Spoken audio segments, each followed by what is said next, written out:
ada banyak adab dan syarat untuk diterimanya doa, dan telah disimpulkan oleh para ulama bagaimana adab dan syaratnya berdoa itu ke dalam 3 bagian. Nah, yang pertama, adab dan syarat doa itu yaitu yang dilaksanakan sebelum berdoa. Nah, ada adab yang dilaksanakan sebelum berdoa, adab dan syarat yang dilakukan sebelum kita berdoa. Kemudian kata ulama yang kedua, ada adab yang dilakukan ketika berdoa, ketika sedang berdoa. Ada juga adabnya, macam mana adabnya? Nah, itu nanti diterangkan.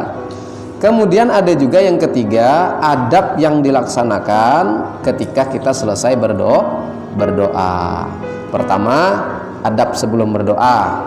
Yang kedua, adab sedang berdoa. Yang ketiga, adab sesudah atau selesai berdoa. Nah, ini yang pertama, bagaimana caranya adab yang dilaksanakan sebelum berdoa, yaitu kita perlu menjaga perut jangan sampai kemasukan barang yang haram. Makanan yang halal akan melahirkan kekuatan yang baik. Syarat yang pertama adabnya, jangan makan yang haram, karena kadang doa kita tuh bisa tak terkabul itu karena ada di dalam tubuh kita ini makanan yang haram masuk. Ya, berdoa terus tapi lama tidak dikabul-kabulkan. Oh, ternyata kita makan duit korupsi misalnya, ya, atau makan duit yang haram dari hasil yang haram. Nah, maka doa kita tidak terkabul. Maka yang pertama adabnya harus kita hindari perkara-perkara yang haram, atau apalagi makanan yang kita makan dari hasil yang haram. Nah, itu adab yang pertama. Itu ketika sebelum berdoa, ya. Tengok dulu, oh ya, aku nih ada makan duit haram enggak nih? Ada masuk makanan yang haram enggak nih? Atau masuk makanan yang dari hasil yang haram enggak nih? Sebelum berdoa. Perhatikan dulu itu. Kalau misalnya ada, bersihkan dulu dengan cara bertobat kepada Allah Subhanahu wa taala, istighfar dulu. Nah, jangan langsung berdoa, ya.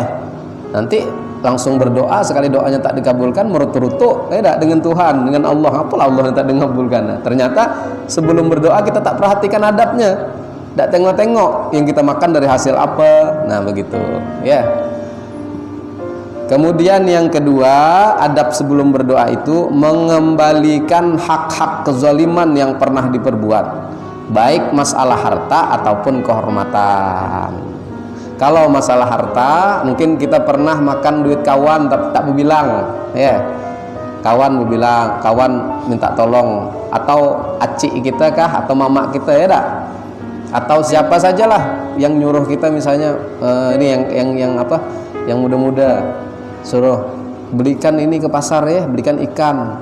Nih dikasih duit 50.000. Sang mamaknya bilang ikan tuh harganya 40.000 sekilonya. Nah, pergilah ke pasar. Ternyata sekali di pasar ditanya ikannya 30.000. Belinya lah 30.000, masuk kantong 10.000. Nah, ini duitnya duit zolim nih, zolim terhadap harta korupsi kecil-kecilan, ya.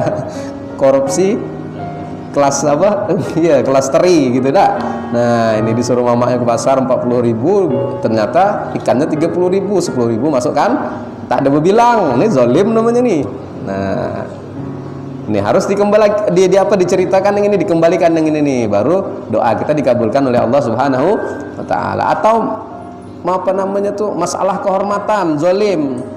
Kita ini sudah nyebut-nyebuti kawan kita nih, si Fulan tuh gini, kekurangan aibnya tuh disebut dengan kawan yang lain, ya. Jelek-jelekkan dia. Nah, dia tak tahu belum nih. Nah, ini zalim terhadap kehormatannya, maka minta maaf dengan dia, minta maaf dengan kawan yang kita sebut-sebuti, yang kehormatannya kita sebut-sebut di orang lain tadi. Nah, tapi dosa berbilang, tidak apa-apa. Aku kemarin ngomongi kau dengan kawan-kawan aku begini-begini, tambah berkelahi nanti, ya dah. Nah, dah usah kayak gitu ngomongnya, bilang aja aku minta maaf ya kalau selama ini ada salah, mungkin sengaja maupun tidak sengaja. Salah apa kata kawan? Pokoknya ada lah, ada tahu lah kita, gitu kan. Yang penting aku minta maaf, minta ridho, diikhlaskan ya, iyalah dia minta dimaafkan, nah, selesai ya. Karena ada ulama yang mengatakan tidak perlu kita sebutkan apa yang pernah kita zalim terhadap dirinya, kita pernah ghibah dia, kita pernah ngata-ngatai dia, fitnah dia, tidak usah diceritakan, minta maaf aja, minta maaf mungkin aku ada salah, baik disengaja atau tidak disengaja, ridho ya, iyalah ridho. Tidak usah nunggu Idul Fitri kelamaan, tidak dikabul-kabulkan doa kita sampai setahun. Nah, jadi langsung lah minta maaf. Nah, insya Allah kalau sudah selesai semuanya, korupsi kecil-kecilan tadi sudah diceritakan, mak aku minta maaf dulu mak, pernah gini mak, mama ikhlaskan ya duitnya misalnya kan. Nah, dah selesai. Nah, dua sudah selesai. Yang pertama tadi apa? Kita bersih daripada perkara yang haram masuk dalam tubuh kita. Yang kedua, bersih daripada memakan zalim, korupsi tadi dengan zalim terhadap kehormatan kawan kita. Kemudian yang ketiga adabnya sebelum berdoa tadi adalah yakin bahwa doa yang kita permohonkan itu didengar dan diperkenankan oleh Allah Subhanahu wa taala. Harus yakin berdoa tuh. Ya, harus yakin pasti diperkenankan oleh Allah apabila semua syarat-syarat atau adab-adabnya tadi sudah kita lakukan. Ya, tidak ada lagi masuk duit haram, tidak ada lagi zolim kita kepada orang, baik harta maupun kehormatannya. Kita setelah itu yakin kepada Allah. Insya Allah doa kita ini pasti dilakukan. Karena Allah bilang dalam Al-Quran ya, apa tuh ayatnya tuh? Berdoalah maka aku akan kabulkan. Nah, ini yang terakhir, yang keempat, adab di waktu sebelum berdoa itu adalah jangan ada keyakinan untuk mencoba-coba amal atau doa. Jangan coba-coba, jangan iseng-iseng berdoa tuh. Aku ini mintalah kepada Allah nih, mungkin dikabulkan, mungkin nih. Nah, jangan macam gitu. Atau iseng, tau ada iseng. Mintanya tuh separuh-separuh, ya. Tak ada dengan keyakinan. Coba-coba cuman gitu, nah, tidak boleh. Mungkin dikabulkan Allah lah nih. Kalau tidak dikabulkan pun juga tak apa-apa. Nah, jangan macam gitu berdoa, tidak ada keyakinan, tidak ada kesungguhan, itu tidak boleh begitu ya. Tidak ada beradab namanya. Karena hanya Allah lah yang bisa memberikan semua keperluan kita. Nah, itu empat syarat yang harus kita lakukan sebelum berdoa. Ini syarat-syarat ini, adab-adab ini, adab yang besar ya. Adabnya ada dua juga, ada adab yang besar, ada adab yang kecil. Ini adab yang besar sebelum berdoa. Adab yang kecil itu apa? Adab yang kecil ada seperti yang sering kita dengarkan, seperti apa? Berwudu sebelum berdoa, itu adab-adab kecil namanya ya. Atau menghadap kiblat ketika berdoa dan lain sebagainya. Itu yang kecil-kecil tuh yang sudah sering kita dengar. Yang besar ini yang penting dulu kita perhatikan.